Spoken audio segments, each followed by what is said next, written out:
What up, Laker Nation? It's your boy DTLF back on the post-game recap. The game's not even over, guys, but I'm sick. I'm sick of this coach, man. I'm sick of this team. I'm ready, man. I'm ready for this. Just put us out of our misery already. Tomorrow night will be the final game. If they don't win tomorrow, I can all but guarantee you we won't make the play-in. All right. I'm not even sure if LeBron's playing. Most likely not.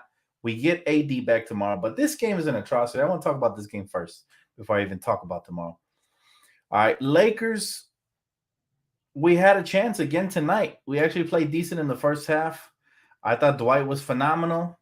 Again, game not over. So if y'all just joining me now, you know how sick I am because I never leave the game early to come do the stream. But that's how sick I am of this freaking coach. I'm fed up, man. Check this out. So we have a shot. We start with Dwight. I already don't like the starting lineup. I cannot stand Trevor Ariza. All right. He's no longer even an NBA caliber player, maybe a third stringer at this point. He's as useful as Jared Dudley was whenever he got minutes. Matter of fact, I think I'll take Jared Dudley over him right now. And this man started again for the 37th time, different starting lineup. He starts. We're off to the bad start. We're playing catch up in the beginning. And then Dwight has been phenomenal. I mean, at the center position. And we decided to go small. I actually when Gabriel came off the bench first, and we actually went big off the bench. So I'm like, okay, coach finally got it right. One center to start, one to come off the bench at least. Nope. In comes Carmelo Anthony at center at some point in the second quarter. We lose the lead. We go down double digits. And all this work we did in the first half when we had bigs in, all this work we did just went down the drain. Just like that. It was a brand new ball game, down double digits. Start the second half again. Dwight does work. Malik played phenomenal. Russell Westbrook's been playing better. They fought. All right. Credit to the players. And then what does Vogel do again in the fourth? We go small ball again with Carmelo at some point. I'm just so Stanley Johnson can't guard Rudy Gobert. I mean, we gave 23 points to the Eiffel Tower. It's not really a score. So far, it's 23. I don't know. It's 24. Well, how much is it now? 23, 24. It's 25 now. We gave up 25 points. Game's still going on. I'm sick as hell of this team ran by this shitty coach. And it's all bad right now, Laker Nation. I'm losing my mind. Tomorrow is the last chance we have to correct things. And even then, now we have to depend on the Spurs losing a couple for us to have a chance. Think about that. Our destiny is no longer in our own hands. Tonight, with a win tonight and a win tomorrow, we could have took a little bit more control of our destiny than hope for a loss on San Antonio. But now we're going to be a half game back of the Spurs coming into tomorrow. If we lose tomorrow, it's all but over, guys. It's all San Antonio would have to do is try to win, 2 out of the next 3 and a couple of the last ones, and they have it. Lakers are not going to win out the season, man. That's a pipe dream, guys. We haven't done that all year. So my boy Lake Show said, I'm done with the season. Goodbye, Prank Vogel. I swear to God, man, if I don't hear that, if that isn't the first thing that comes out of the reporter's mouth when the season is over, the very next day or midnight, I don't care when. If he's not fired, man, I'm coming to Staples Center, aka Crypto.com Arena, with my sign that says, we need change and we need change now. I'm coming in here. Everybody can follow me. I'm not the type of person to do that, but I'm gonna have to start an uprising against the front office if they don't do their job properly. Because I'm sick and tired from what does this guy have? A lifetime membership to the coaching position? He should have been fired yesterday. This guy should have been fired months ago, and he's still hanging around. Playing small ball crap. Now I understand why Indiana let him go and Orlando. It's not a good coach. All right. We saw what a good coach looks like when we played the Mavs the other night and we got blown out. That was a good coach. All right. And we saw who was the reason we won in the bubble. It sure as hell wasn't Frank Vogel. And I'm sick and tired of everybody defending him, talking about, hey, he won a championship. No, he didn't. LeBron James, Jason Kidd, Anthony Davis, and the rest of the coaching staff carried his whack ass. He's getting exposed because he does nothing. How many games have we won with at least one star player in Russell Westbrook? 0 this season. Go back. We haven't won a single game with Russell Westbrook at the helm, at least not that I know of. We haven't won a single game this season with Russell Westbrook leading us. That's why we paid him the max contract. So when the injuries happen, he can lead us. He doesn't even know how to utilize him right. And he's been playing a lot better. Tonight, Russell Westbrook at least wasn't trash. At least, he did some things good. He ends up with 24 points, 7 assists, 6 rebounds. Dwight Howard, 21 and 12.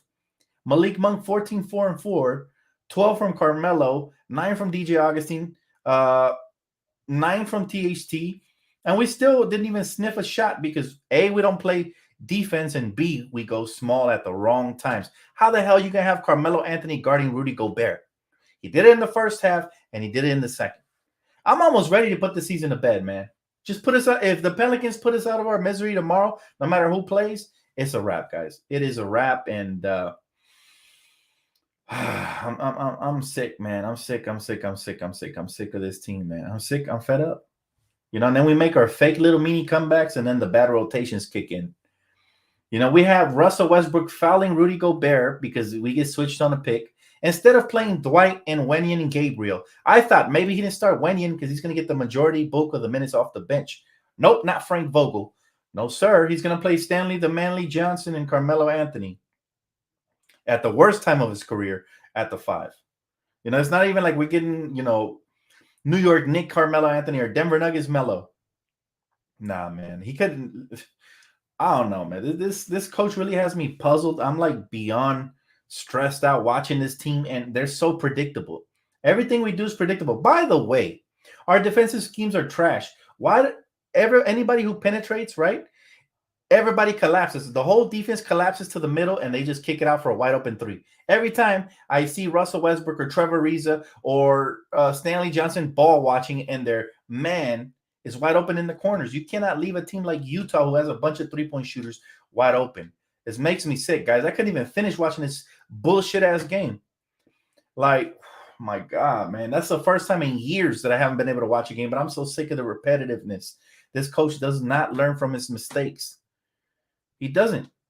It's the lowest IQ I've seen since Byron Scott. I think I'll take Byron Scott at this point over him. At least Byron might go with some traditional big men. I don't know. I'll head over to the comment section, man. I spoke my piece. This is how I feel about this team this year. I'm sick of it, and I'm just whatever. If they put us out of our misery, so be it, man. I'm ready for the end already. This is a bullshit ass, constructed roster because we don't have enough bigs, and the ones we do have, we don't play them consistently enough. And even if we did give Frank Vogel the bigs, he probably wouldn't use them. I don't know. His NBA coaching career is over after this season. I really hope so, man. I don't want to see Frank Vogel ripping off some other front office again. This guy has been a ripoff. No adjustments, no offensive basketball IQ. Defensively, he's questionable. That's supposedly his specialty. How is that your specialty? And you're putting Carmelo. Career-wise, he's not really known as a defender, and then he's 36, 37? You putting him at the 5? That's a joke. That is a joke. He said, at what point is it acceptable to question ownership of LA Lakers? This offseason, if they don't move on from Frank Vogel and make the right moves, then it is acceptable. But remember, we're still 2.5 years removed from a championship. But some people are already questioning him. I mean, you can question them, but you got to be respectful. You can't say they're trash, they sell the team, all that. That's an overreaction. However, if this summer it comes and Frank Vogel's on the team next year and Russell Westbrook's still on the team and nothing major has changed, we're really going to have to start going after the front office. And, Rob Pelinka and Jeannie, everybody is going to get the criticisms. It's that simple. They have to make major moves this offseason. Major moves. I don't care what direction they go, but they have to take a direction. We have to have an identity next season. We can't come out with the 37 different starting lineup this season. That's ridiculous, man. That's unheard of. I've never heard of a team with 3 max contracts and a championship coach have 37 different starting lineups, and it's not even the end of the season yet. That's very laughable. He said, we smoking Vogel pack this offseason, Dan. We need to, bro. And thanks for the donation. We need to seriously get rid of this guy. He's been horrible. He really got exposed once the 2 coaches that led us to the championship left the roster, Jason Kidd and the other guy. I always forget his name, no disrespect, but I'm sorry. But he used to be an ex-Memphis Grizzlies head coach. He's actually pretty decent too. Once they left, this guy really got exposed. And, his lack of basketball IQ is on display. He said, how due to the Clippers are better than the Lakers team, who's better because coaching? Well, they definitely have a better coach, but that team is also a shadow fraudulent team. I mean, that team's not going anywhere in the playoffs. We know that. They better bank on injuries if they want to get far again. He said, DeMar DeRozan would have looked nice for the year. Thanks, Rob Pelinka. Coulda, shoulda, woulda. I mean, everybody's still talking about Caruso. They're talking about DeMar, but it didn't happen. However, the offseason is around the corner. And especially if we don't make the play-in, but even if we make the play-in, there better be we need some facial reconstruction surgery immediately to this team, because this is an ugly brand of basketball that's put out there on the court. It's like the Hills Have Eyes of basketball. That's what this team equivalent is. We're like a horror movie out there, man. There's no consistency, no identity. We go small at the wrong times. Everybody's injured all year long. The coaches is just a joke at this point, and the players' egos, again, ridiculous, man. Hey, Dan, I'm pissed off. I don't want to see Vogel no more. I feel you, Tasia. I wouldn't even be mad if the season ended today, because this version of basketball is just an atrocity to especially for diehard Laker fans. We've been here forever, man. And we're not going anywhere. We're going to be here through thick and thin. But they got to put out a better product. I mean, cable ain't cheap. That's all I got to say. Tickets for the people that bought tickets this year, it ain't cheap. So if y'all going to charge that much, y'all got to give the people what they pay for. You know what I'm saying? You can't sell wolf tickets and allow a coach to just run us into the ground this way and make the wrong trades. Everything. Just a perfect storm. Horrible season.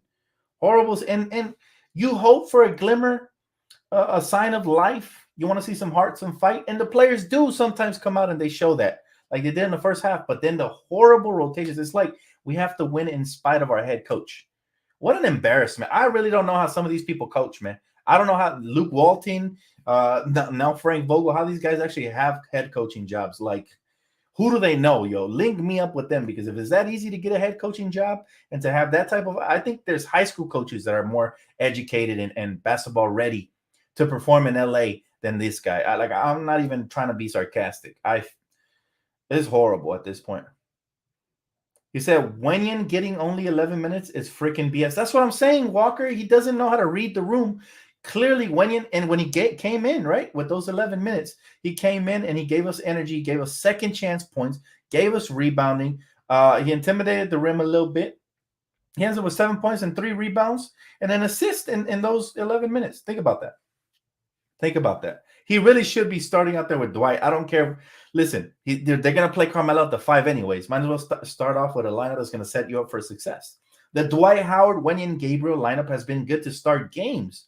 We've been able to play better defense with the mobility of Wenyan and the size of Dwight combined in the front court. We have, and coach sees it and he turns a blind eye. He's like, nope, I'm going back to Trevor Ariza at the 4. Trevor Ariza, I could barely walk, man. He's out here looking like Donald Duck the way he runs up and down the court. He's waddling. He could barely walk, and they got him as a starter, getting cooked, man. I think he was over. Let me go look at his stats. It's an atrocity. He has 6 points, but from beyond the arc, he's shooting bricks. Somebody said he's shooting 28% from beyond the arc. He should not be starting. I think we already said that. And here's the thing. How the hell you go from not playing a player a couple of games to starting him? That's like such a sporadic change of pace, of lineup, of chemistry. You know what I mean? Like, how do you go from, oh, we're not going to play Trevor Ariza to boom, starting? Who's next? Kent Bazemore starting at center for you, coach? I'm sick of it, man. I'm sick of it. It's an embarrassment. This guy's really collecting a paycheck. This guy's literally collecting a paycheck.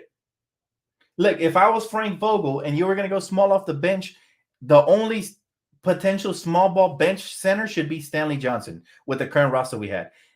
Wenyan Gabriel should have started alongside Dwight Howard, period. All right, but since you were going to go small anyways, then at least Stanley Johnson if you're going to go small. But no, this man has Carmelo Anthony. I even seen Austin Reeves switch out and guard Rudy Gobert.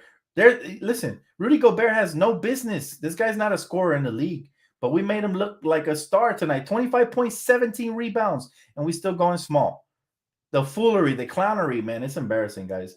It is embarrassing. He said, Dan, it's a shame that we don't have Ty Lue. That would have been night and day. He's been able to do stuff, and I don't even watch the stupid-ass Clipper games, but I can tell you, based on their record, they have a better record than us. They've been more injured than us. How is that possible? And then people still making excuses for Frank. I'm going to need you guys to see your way out of the door. All right, leave your Laker fanmanship at the door if you're still making excuses for Frank, because that is an atrocity, man. What Frank has done this season is I think it eclipsed Luke Walton, because Luke Walton, even though he was horrible, I don't remember him playing this much small ball. Okay, I don't. So I think this eclipsed that. Byron Scott was horrible, but he didn't have LeBron James and Anthony Davis. He had Roy Hibbert, Ryan Kelly, and a bunch of C-listers. There's a difference. Yeah, those guys weren't great, especially at developing young talent. But this guy, I think, takes the cake for the amount of talent he's had on the roster. No more excuses. No more excuses. And the rotations are just a joke, man. They're a joke, the rotations. I really don't get it, man. I really don't get it. It's a Lakers poverty franchise. Get out of here, bro. Poverty franchise? Look at the definition of poverty. We got 17 championships. We're rich as fuck, man. Get out of here, bro. Seriously, poverty. People are such bots. They like to rinse and repeat. They read something, they copy, and they paste it. This guy probably got off of Twitter with the trolls over there, man. Get out of here, bro. Get off the chat. Poverty franchise, 17 chips. All right. I said it today earlier to some clown that was on my tweets.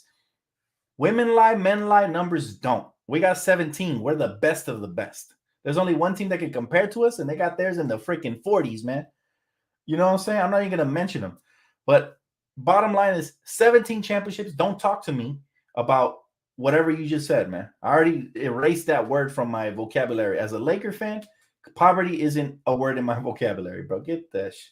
I swear people will say anything just to get clicks and views. It's ridiculous, man. He said Tyronn Lue wanted to be a Lakers head coach. We were his number one option. We dropped the ball there. That is on the front office. And like I said, for me personally, Rob Pelinka has 2 strikes. He's on his final strike, man. If he strikes out this summer, I'm going to want him out as well. But I'm giving him the benefit of the doubt because I'm a patient fan. And I feel like since we won a championship in 2020, we could recreate it with a couple of steps. But we had too many missteps along the way, man. Along the way. So don't be depressed, bro. We'll be back. We will be back. This is the city of champions, and we got to act like it. All right. This is the city of champions. We're just going through a little bit of turbulence this season. But this offseason, we have to really, really strap down and make the moves, even the hard choices. You know, friends are going to have to be cut from the front office. If you know what I'm saying, Kurt Rambis and Linda, I'm sorry. Deuces. Y'all got to go. Y'all got to go. If y'all had anything to do with the construction of this roster, deuces. They out of here. All right. Rob, you're on your last legs, bro. You can't let players dictate the way you built the roster. No more excuses for you. Final strike coming up this offseason.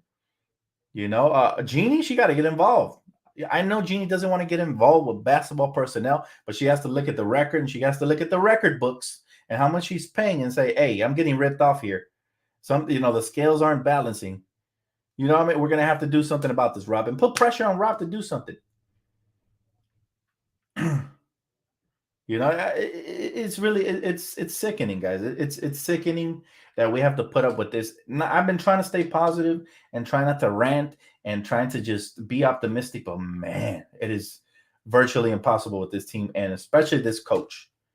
This atrocity of a coach. He says so many coaches around the league are doing more with less. Exactly. That's my only argument. This is why I don't understand why there's still Frank Vogel apologists. You know what people keep telling me on Twitter? They keep telling me, well, he's not playing basketball. He's clearly not coaching either. Okay, we pay him to coach. He's not doing that. I don't know what he's scribbling on the chalkboard, but it ain't basketball because, this is embarrassing, man. He said, bad Lakers season weeds out the bandwagon fans from the real fans. That is a fact, though. Bandwagons do expose themselves because they say some crazy shit, man. And that's how you know they're bandwagons. So I agree with you on that. That's the only good thing about this. We don't need those guys, those bandwagons. You know what I'm saying? The diehards will always remain. Tomorrow's the last chance. Exactly, D1. Hey, listen. If the Lakers don't win tomorrow, I don't know what to tell y'all, man. Like I said it after All-Star break. We came out looking like zombies. We weren't playing hard at all.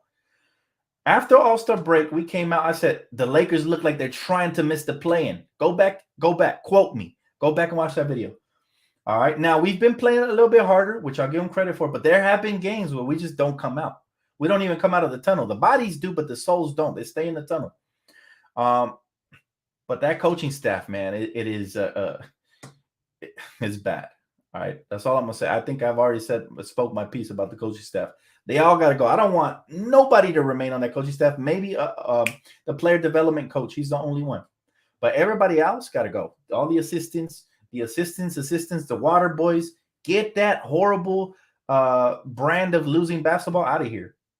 Get it out. He said, I feel like the Lakers don't want it this year. You think? Definitely don't want it, man. They definitely do not want it. He said, Vlade Divac's new head coach? Stop it. Stop it. He said, just think Bron at least wins the scoring title. The season isn't lost. Bro, that has nothing to do with the season. His personal accomplishments are amazing, you know, but Laker fans want to win. That's not going to be enough. The season is lost. His accomplishments might not be, and I praise him for it. And amazing. LeBron James, shout out to him.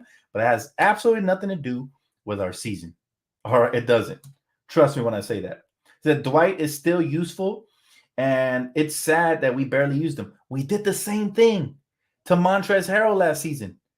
And now you see other teams actually getting some valuable minutes out of him. Charlotte, I think he's in Charlotte now. Man, I pick him up on daily fantasy on the daily. That's how impactful that dude is, man.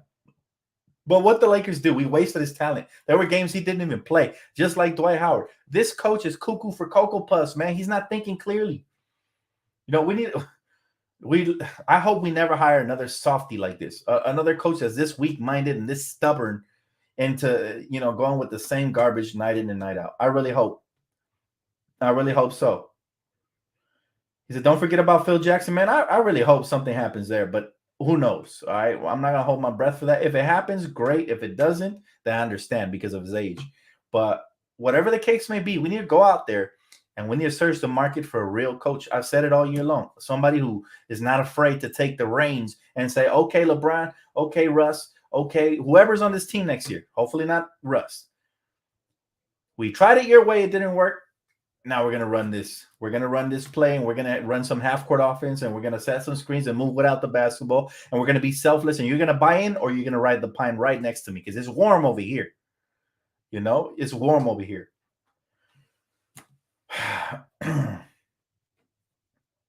He said, when did we ever hire a good effing coach since Phil's departure? We haven't. That's been the problem, and we need one. We need one who's capable of carrying the load here in Los Angeles. All the pressure that comes with it, the high expectations, and not an excuse maker like Frank. Frank Vogel has actually blamed his team this season instead of saying, you know what, I shouldn't have went small. No. They asked him, do you think you should have went bigger? He's like, I think they should have played harder. This is what he said, as if, playing hard, which it sometimes could, but if it dictated the rebounding situation and getting that rebounded, sometimes it's not just playing hard. Sometimes it's talent. Sometimes it's size mismatches. There's a lot of stuff that goes into it. So, his responses have always been about washing his hands and putting it on the players. He said, do you trust Rob to get it right this offseason? A lot of mistakes have been made. He's got a lot of work to do. Coaches, players, salaries, rust.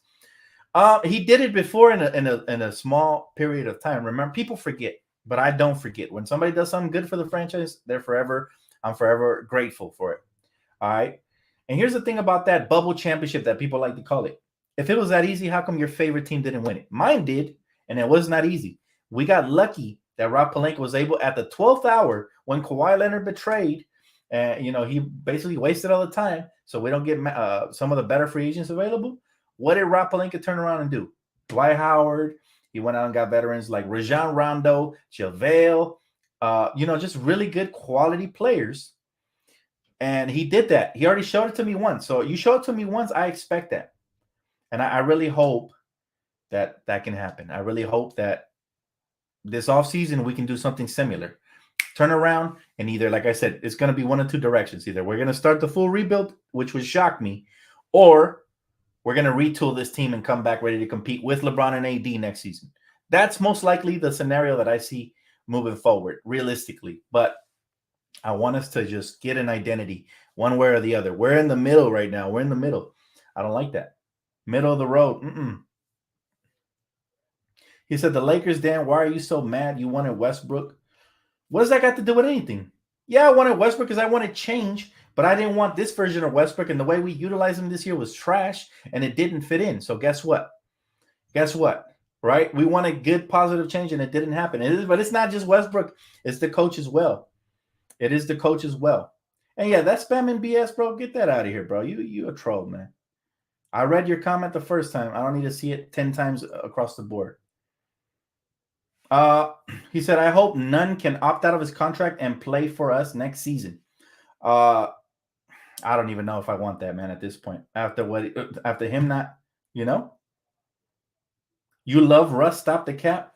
The cap. I don't love Russ. All right. Russ really lost favor with this whole fan base. I love the Lakers over any player. This ain't a player fan chat. You can take that as somewhere else, bro. Nobody wants to hear about loving Russ or no, Russ hasn't done nothing for the Lakers organization. Why would I love him? I was rooting for him. I was hoping he could put his ego at the door, but that doesn't mean I love Russ. Get out of here, bro. You guys are some trolls. I swear to God. He said Mike Brown or Lionel Hollins. I'll take Lionel Hollins. I thought he was decent as an assistant. I thought he was good with Memphis in the past. Lionel Hollins wouldn't be decent, but however, that's not a top choice for me. There should be better choices available. Like I said, the Lakers have to put out their application and hope we get some good resumes in return. We really gotta ride the market and check what's out there, man. We can't just make a decision now before names even hit the market. He said bruises are extremely painful, and from all the reports, his most severe possible, which requires at least a year to heal. You think so? That would be crazy, man. If if it's that bad, then we're in trouble next season. Bottom line. He said Monk is gone in free agency. We should have traded him for a late first round pick in this year's draft.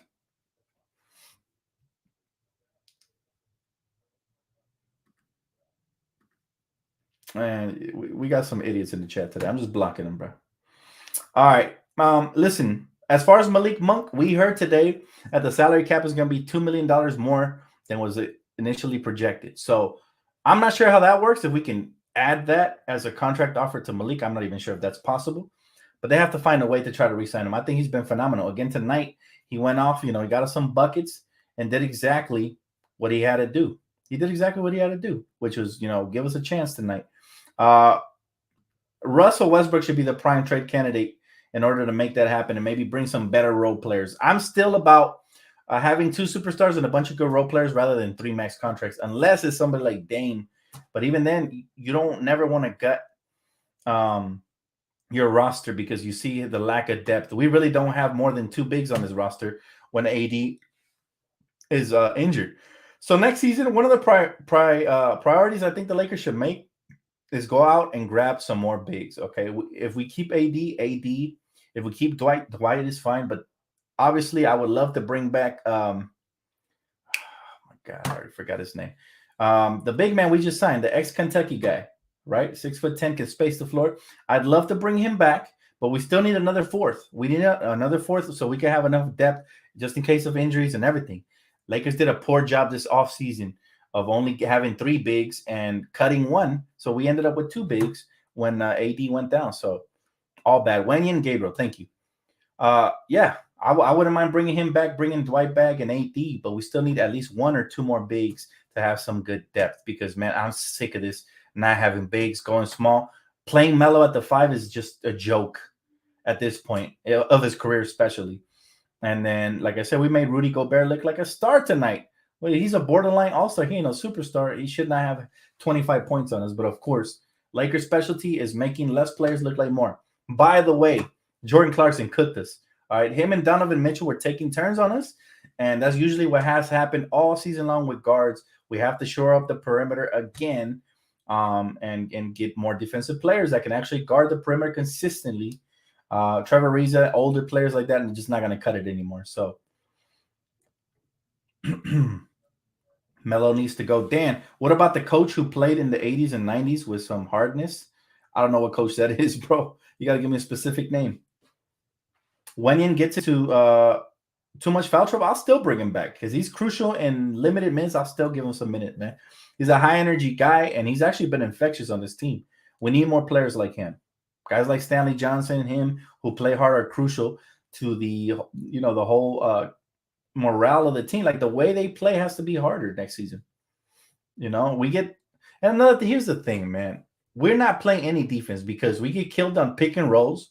And then not only that, but like I said, we collapsed. If any sort of speedy guard, it could be Donovan Mitchell, even Mike Conley, average speed guards, they play off the screens and they kill us.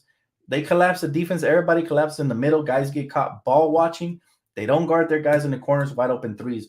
We need higher basketball IQ players to guard the perimeter as well because we're getting killed inside and out this season. He said Westbrook is a point guard, should use his experience to lead the team and control the game, but he always plays with no brain. He's been better lately, but he's not good enough to have the impact he used to have in the past. I see that now. He's older now. So he doesn't have the same explosion. He plays in spurts, but he's still blowing layups. He blew one tonight and it cost us a three down the other end, even though he played a pretty decent game. But like, and we need guards that are just gonna play it damn near perfect in this offense because, like I said, man, this modern day NBA, you miss a layup, somebody's getting a three going back down the other way, and it's a 5-point swing just like that. That's how momentum dies. All that. Is LeBron coming back tomorrow? Supposedly he flew back to LA to get a head start on the rehab, but I'm not sure, honestly. I think he's doubtful for tomorrow. Yeah, I think he's doubtful.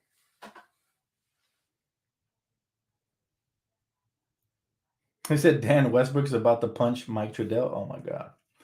His attitude problems are just sickening, man. He needs to correct his attitude, man. These guys are professionals doing their job, asking him questions that we wish we could ask them. To be honest with you, they're an extension of the fans. Got to show them appreciation, man. They're doing their job. Philly lost to the Pistons today. He said, "Damn, you guys got Bobby Wagner." Dan, I know. I'm excited about that. Believe it or not, that was a highlight of the day. I'm excited, man. I think the Rams could really run it back. Now, I would love to re-sign OBJ, but I think we're pretty much set for the most part.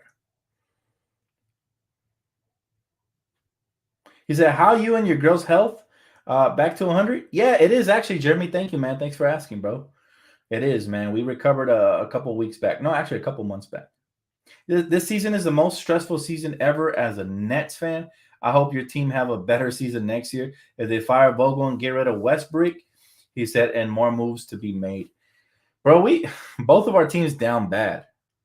Like, even though y'all got the scorers and everything, missing Kyrie for the majority part of the season definitely impacted you guys.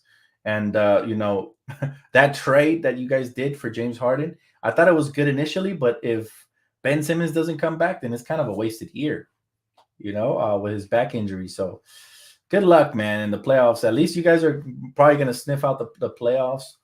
I'm not sure about the Lakers at this point, man. If they don't win tomorrow, I'm telling you, it's all but over. It would take a miracle for the Lakers to win out and the Spurs to lose a couple of games. Like, we really don't want to fall more than a game back because what is there, 5-6 games left in the season? It becomes a virtual impossibility if you continue to play this way. And the Lakers been losing a lot more, He said the Nets still have hope at least. What do we have? We got Frankie V, man. Frankie V, the tank commander without a draft pick. Imagine that. Dan, any positives we can take away from this one? That tomorrow we have another game and we'll be able to get over this, garbage game. That's the biggest positive, to be honest with you, man. There's not many positives at this point of the season at all. Dan, me and my friend are going to the Laker game tomorrow, and we just praying that at least we beat the Pelicans. It would be nice if AD comes back and he comes back to his old self on game 1 and dominates his former team. That would be nice. However, from what I'm hearing, Anthony Davis is not 100%. Not only that, you never want to put all this pressure on a player who's just coming off of an injury. And then you got the Pelicans who recently, they've been winning. They beat us the last game, came back down 20 plus. They got the momentum right now. They're basically trying to secure up their spot in the play-in. It's going to be an extremely hard game to win. And without LeBron James there, even with Anthony Davis, remember, he's probably not going to be the full version of himself. But somebody mentioned it earlier in pregame, and I agree. As long as he comes back, plays with a decent energy, solid defense, and rebounds, the rest, hopefully he lets his game come to him and he has a decent game. I mean, anytime you have him out there, we're going to feel better than not having him out there. But again, what are the rotations going to look like? That's the problem with Frank. We don't know. Like, is he going to start Wenyen alongside AD or Dwight? If I'm Frank Vogel, I'll tell you what I would do.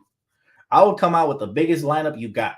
All right, put some length out there, make it really hard for these Pelicans. They love slashing and shooting threes. Make it hard for them to get in the paint. At least if they penetrate, they shoot contested shots. That way we don't have to bring the weak side defender over and leave the wide open 3-point shooters like CJ, Devontae Graham, etc. wide open. And what's my starting lineup for tomorrow? If I'm Frank, I'm going all out, man. Forget about the bench. Right now, we need to start off right so we can get some momentum. I'm going, obviously, Russell Westbrook has a lifetime membership, so I'm not even going to debate that. So Russell Westbrook starting. I'm going Malik Monk for floor spacing. I'm going with Wenyen and Gabriel at the 3 for size, AD at the 4, and Dwight Howard at the 5. I'm coming out with the biggest lineup we've had all season just to throw off the team because they're probably thinking this is gonna be easy, piece of cake tomorrow.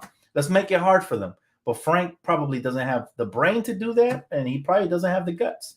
So I don't expect anything like that. But at least we have Anthony Davis back. At least. He said, Dan, the Lakers should get mad and try hard and get the win. Man, we got to play smart. Forget about playing mad, okay? Because Russell Westbrook looked mad tonight. The way he slapped Rudy Gobert in the arm when he went up for the layup. Yeah, we can play mad all we want. But remember, I think Joe Myers used to say it all the time. No, Stu Lance used to say it all the time. Usually a mad player is a bad player. And I agree with that. Not always. Like certain special players like LeBron James can get mad and go off. I'm not sure about other players on the team. We got to play smart, keep our cool, be collected, and hopefully our coach doesn't get in the way of a victory tomorrow. We need it, guys. The season's not officially over. We're hanging on by a thread. But if we lose tomorrow, it's looking grim, especially if San Antonio wins tomorrow. They're playing Portland. That's a very winnable game for them. The way DeJounte Murray's been playing, clearly they have a superior coach in Popovich. That's a very winnable game for them. So we would have to win tomorrow just to keep pace and hope that they lose one of these next 3 games. And we have to keep, winning and winning and winning. And that's the position we have put ourselves in with the poor rotations, the injuries, and just the lack of basketball heart this year. He said, I'm more worried about if we can keep Malik and the others next season. Everything will take care of itself, man. We shouldn't worry about that right now. I would love to keep him, but if he's going to choose money over opportunity, then that's on him. We've seen how this story goes, right? I think Trevor Ariza left us a couple years ago for like a $1.5 million difference. He ended up becoming a journeyman and never winning another championship, right? Who else left us? A bunch of players have left us and became journeymen or overseas players. So if you have a golden opportunity to shine here, even if it's for a little bit of less money, eventually you will get paid. But if they just want the quick turnaround check, then sayonara. They're not Laker material, man, and they just came here to collect the check. So I would wish him the best, but I would hope he makes the right decision, takes a little bit of a pay cut for 1 year, and if he plays up to his contract again, solidifying that he's really going to become that good 2 years in a row. You need to see that second year just for security, right? Because a lot of players that had 1 year breakout seasons, Chandler Parsons, and then they're trashed the next couple of years, and you end up wasting money on them. So hopefully Malik Monk can really earn his way up to a bigger contract next offseason. If I'm his agent, I'm telling him, listen, bro, it's up to you. You'll have the opportunity here. You fit in with whatever scheme they're going to run. You're just that type of player. The Lakers will give you an opportunity. However, if you want that quick turnaround paycheck, then go elsewhere. But if you want the opportunity to play on the biggest stage and you bank on yourself for 1 year, you will get paid next season for sure. So that's what I would tell him if I was his agent. But, money talks at the end of the day. So I'm not going to hold my breath for these guys. If they want to stay here, I'd love to have them. If not, then I don't think the Lakers, even if we had the money, would pony up the dough for a 1 year sample where we didn't play winning basketball. There's been so many players that put up empty stats and big numbers on losing basketball teams. But can you do that on a winning team? That's the biggest question of all. He said, Dan, you can't blame a professional and choose money first. An injury can happen and your career is over. Oh, I'm not blaming him. Like I said, I wish him the best if he goes. But I'm just being straight, quite frank with you. In the past, how many players, Ramon Sessions too, he chose the money, and guess what? We didn't hear nothing about him after that. He had like 1 good year, 1 good year, and then boom, magically disappeared from the NBA. That's the reality. That's the harsh truth of it. I've realized that when you play for the Lakers, your career prolongs. What happened to Jordan Farmer? He went to Brooklyn, ended up overseas, and I love Jordan Farmer. I'm not even trying to talk smack. He's a Laker legend forever, won a championship. But what happened to him? As soon as he went to Brooklyn, he had a good season over there. He covered for Darren Williams. He was phenomenal. And after that, he became an overseas player. You know what I mean? What happened to Sasha Vuich after he got traded from the Lakers? Or did he leave? I forgot. But he was with the Knicks for like a season or two, became a journeyman, went overseas. Career ended like that. So I'm just telling you, man, playing for the Lakers extends your career a lot longer. I know same thing with Bynum. Bynum got traded, and then what happened? I don't even think he played a whole season after that, after he got traded. You know what I mean? This is the land of opportunity. This is Los Angeles, bright lights. You want to be a star? Play great here. You want to fade into the sun, into the sunset? Go elsewhere where the platform is smaller. And if you have a bad season or a subpar season, you're just gonna magically disappear. The NBA is full of talent, man. You always want to be on the biggest stage performing. Trust me when I say that. And I'm actually, like I said, I'm not an agent or professional or whatever. So I'm pretty sure these guys are gonna probably take the money. But I just, from my point of view as a longtime Laker fan, I've seen a lot of people take the money and then regret it years down the stretch. That's all I'm saying, man. When is LeBron coming back? If you have to make a prediction, I think he'll miss at least one more game. I think he might come back on Sunday. I think he'll miss Friday as well because that ankle roll was pretty bad, man. And remember, at his age, as amazing as he's been, the body just heals a lot slower as you get older, man. As you get older. For example, my body, I'm 31 now. My body heals a lot slower when I get in an injury than when I was, 24, 23. It's a lot different, man. And this is not even on a professional scale. Now imagine over there, they play so often, they got to get their mind and their body prepared. And then he's 37. That thing probably flared up. He probably got a cankle right now. This thing is probably, yeah, I don't know. I don't know if he could play on it. But I promise you, he wants to be out there. If he can, he probably makes it go just to be out there for moral support with his team, if anything. I'm sure he will. He's the same thing with Caruso. He is not the same like when he was with the Lakers. Well, like I said, this is barely year one with Alex Caruso. Let's see. I wish him the best. This is not me wishing him the worst. I mean, I love NBA talent, and I always wish them the best. But you might have a point there. Maybe in a couple of years he'll fade. If we'll see. But listen, there's always players like Caruso they stick around the league because they're an asset because they can play some solid defense. So. I'll take a couple more questions before I get off, guys. It's going to wrap it up for me almost. Really quick, man. Really quick pause. Want to major shout out to them for believing in me, man. Prize Picks. And also to the fans, man. Thank you guys for showing up, even through these losses. I know it's tough, but we're here. We're here. And we're the last of the Mohicans, man. We remain strong when the rest of the fan base has already mentally checked out. And so I'm proud of y'all, man. I'm proud of y'all for just being resilient, facing these trolls head on the web and just doing that, man. I try to be a backbone for you guys. I try that. I try to be my the best version of myself, even during the struggling seasons, because there's always something to look forward to. But again, tomorrow is going to be very telling, guys. I think the season comes on the line tomorrow. We lose tomorrow, is going to be virtually impossible to make it. We'd have to hope for a miracle. We'd have to probably win out, and the Spurs would have to lose a couple of games that they're not supposed to lose. So, and it is possible. I mean, nothing's impossible, but it's going to be tough. He said, I'm having trouble remembering games where both LeBron and AD scored over 25, let alone played together. It's been hard to keep them on the court together this season. I realized, and this happened often. I think it happened early in the season. We had Anthony Davis to start, and then LeBron James came back, and I think like a game or two later, AD was out for the next couple games with his injury. And then vice versa, AD would come back, then LeBron would be out. And we've been just going back and forth like that. So it's not, again, it has been the worst case scenario for us. But and it also factors into the record, believe it or not. But we're not going to make excuses because we haven't been a good team regardless. And who knows if we were healthy, how much of a difference this would have been? Would have been like a 10-game difference, 5-game difference, 7-game? Who knows? The way the coach has been coaching and the players with the bad attitudes like Westbrook, it's been a tough year all the way around. So it's a good question, though, man. I mean, it's been a while since we've seen both of them go off. I miss that duo. I mean, to me, when they're healthy, they're the best duo in the NBA. Who's better than them? Name one duo better than them in the NBA when AD and LeBron are healthy.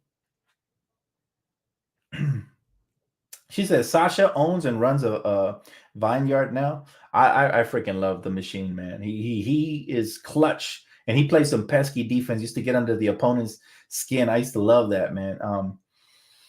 And he was a knockdown shooter. That's why he earned the nickname the Machine. And he iced those free throws in the finals. I mean, he's always going to be a fan favorite here in Los Angeles. Sasha, Jordan Farmar, Lamar Odom. I mean, Robert Horry, Derek Fisher. I mean, those are classics, I'm sure I'm missing a bunch, but he said, Dan, do we keep the same energy like what LeBron said to start the season on Twitter? Just kidding. Go Lakers. I don't know what you mean by that. Are you talking about his tweet that failed due to all the atrocities that happened this season? Yeah, I mean, he was wrong. I was wrong. I thought Westbrook could turn it around here in LA and he could prove the haters wrong. I thought him, AD, and LeBron would be enough, but it wasn't enough, man. And it happens like that sometimes. Again, perfect storm this season, but we'll bounce back next year. He said, could we have done at least something in this trade deadline? At the very least, fire Vogel and maybe build some chemistry again? Literally nothing done at all.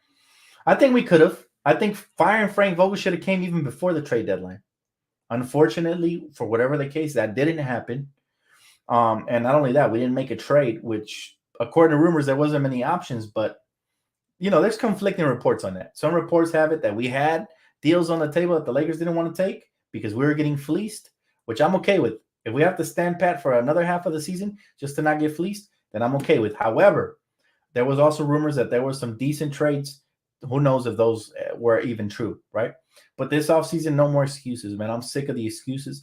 This is put up or shut up time. And trust me, Laker Nation has been calm, and I've been doing my best to calm them down because I feel like I'm one of the voices of the Laker Nation. When I say something, usually people just they start getting on that same wave. And people asked me during the season, they were like, Dan, should we go out to Staples Center and go out there and bring our signs and start putting pressure on the front office? I said, no, let's wait at least till summertime and give them one more shot. And I feel like, now I'm not going to take full credit for this, but I feel like I was one of the reasons people stopped themselves from doing that, but I will say this, I will be the first one to lead the charge. If something doesn't get done, at least try to get better this offseason. I'll be the first one out there, man. I'll be out there with my little sign. And I don't like to be that guy because I love Jeannie Buss and I'm rooting for her. But the last time we did that, guess what happened? That offseason they turned around, traded for AD, and we won a championship. So if sometimes peer pressure might be the best thing for the front office because they might be too relaxed sitting on their hands up there. So I hope we don't have to do that because, like I said, I don't want to be that guy. I don't want to put that kind of pressure. I don't want to lead the charge. It's just not who I am. I like to give people time, and I'm very patient. But I think if they need that, man, they need that little push, then it will happen. It will definitely happen. Anyways, guys, thank you so much for tuning in, man. Much love, Laker Nation. I appreciate y'all again. And like I said, major shout out to the sponsored Prize Picks. I will see you guys here tomorrow for pregame. And hopefully we'll have some positive breaking news on LeBron James' front. And he's able to go. If he's not able to go, then let's just hope for the best, man. I'm just at least happy that we're going to get some sort of clarification soon on if this season will continue or end because I'm so tired of getting my hopes up for no reason. But all right, guys, have a great rest of your night. Thank you so much. Don't forget to smash the like button, and I'll see you guys tomorrow.